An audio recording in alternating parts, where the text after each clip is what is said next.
So in this next video, I'm going to show you how to make these lovely little banana leaves that you can have at the end of your threads. They can be tiny, and they can be quite big. So these, if you've restrung a tenga and then you've put your mahakala knot, you've got these spare threads, so then you can make these banana leaf knots at the end just to finish it off beautifully.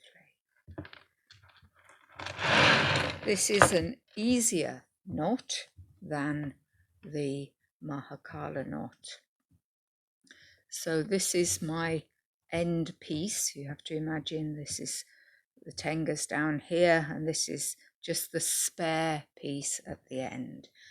It's always a good idea when stringing your tenga to make sure you have plenty of thread so that you're not cramped for making the mahakala knot, and there's room to make these banana leaves at the end.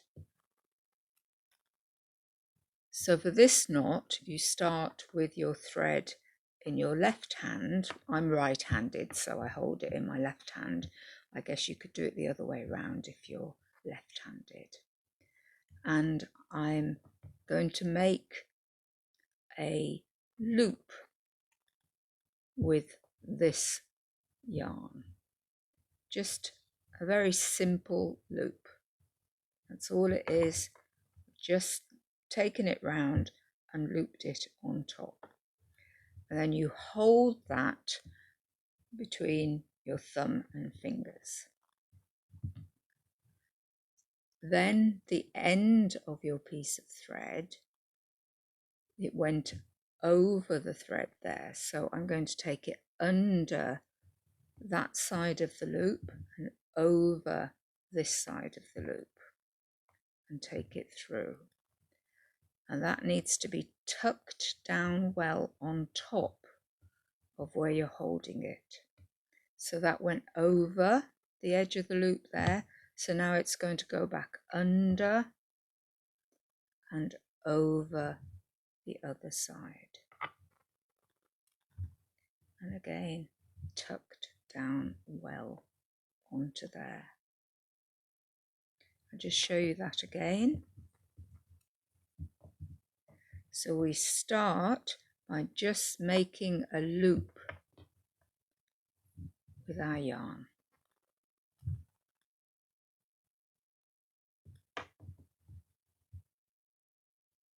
We're then going to take the cord or the thread and put it, because it went over there, it's going to go under this time.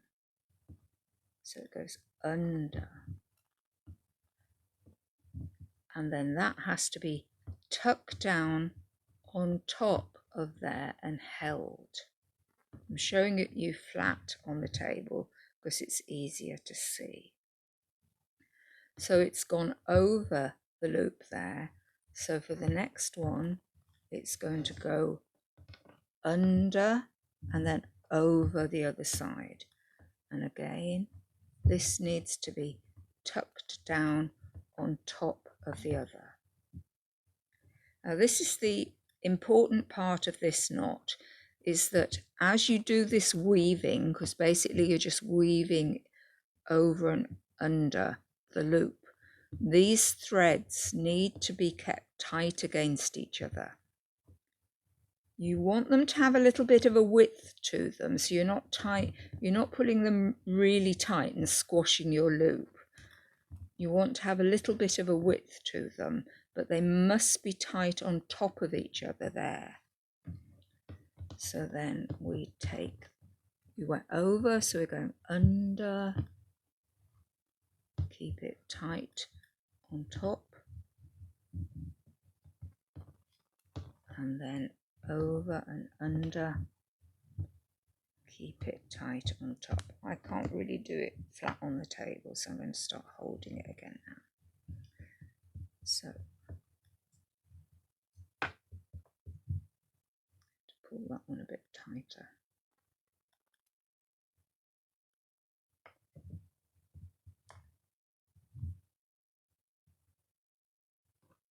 So that one's going that way. So through again. So this is just weaving backwards and forwards, over and under, around the loop.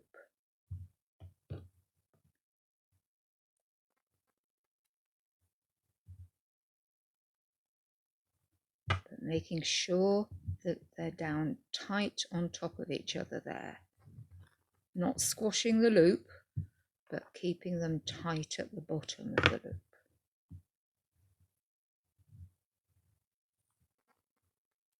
Over and under.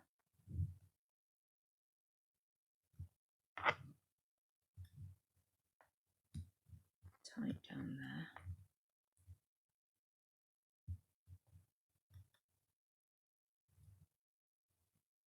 Over and under.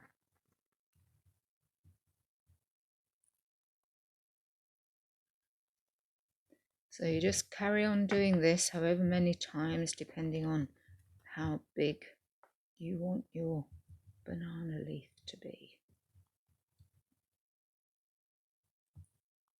So I'll make this my last one. They look best if you have an odd number of knots.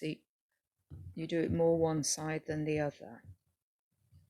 So now I'm going to just pull from the bottom, because that will close my loop. So from the bottom, I pull that tightly. And there you have your banana leaf knot. Very nice knot, I like that. Now this end piece, the spare end piece, if you're using this sort of thread, which is nylon thread, then you cut it close, and with a flame from a match or a lighter, you can just seal that. Just seal the end of the thread. This is cotton, so that wouldn't work for this. So what I would do with this would be just cut it, not too close, seal it with some nail varnish or a dab of glue, and then tuck it in. So that's for the ends of your threads when you're restringing a tenga, or for the ends of your threads for your counters. So I hope you've enjoyed learning how to make these two knots, and thank you for watching.